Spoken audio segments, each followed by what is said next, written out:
Hello বন্ধুরা, আজকে বানাবো আমি কদবেলের আচার। তো প্রথমে আগে কদবেলটাকে ফাটিয়ে নিই। এই দেখো কদবেলটা ফাটিয়ে নিয়েছি, কদবেল বেরিয়ে গেছে। তো এই কদবেলটা বাটিতে নিই। আমি বাটিতে আগে থেকে লঙ্কা কেটে রেখেছি, ঠিক আছে। তো কদবেলটা এর মধ্যে নিলাম, লঙ্কার সাথে কদবেলটা একটু মাখিয়ে নিই। তারপর এর মধ্যে দেবো একটু সর্ষের তেল।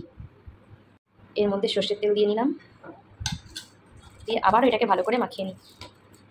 তেল দিয়ে মাখানো হয়ে গেছে আমার। এবার আমি দিয়ে দেবো এর মধ্যে একটু নুন, সামান্য পরিমাণ নুন দিয়ে দিয়েছি। এবার এটা ভালো করে মাখিয়ে নিই নুন দিয়ে। মধ্যে দিয়ে দেবো বেশি করে চিনি, কেননা কদবেলটা ভীষণ টক, চিনি না দিলে একটু মিষ্টি হবে না। দিয়ে দিয়েছি চিনি। তো এটাকে এবার ভালো করে মাখাই। এই দেখো হয়ে গেছে আমার কদবেলের আচার। এবার এটা আমি খেয়ে দেখি কিরম হয়েছে। হাতে নিয়ে নিয়েছি, হাতে নেওয়া মাত্রই আমার জিভে জল চলে এসছে। তো একটু খেয়ে দেখি কেমন হয়েছে। জাস্ট অসাধারণ মাখা হয়েছে। তো কে কে কদবেলের আচার খেতে ভালোবাসো, তো তারা প্লিজ কমেন্ট করে জানাও। আর আমার কদবেল মাখাটা কেরম হয়েছে সেটাও জানিও কিন্তু। টাটা।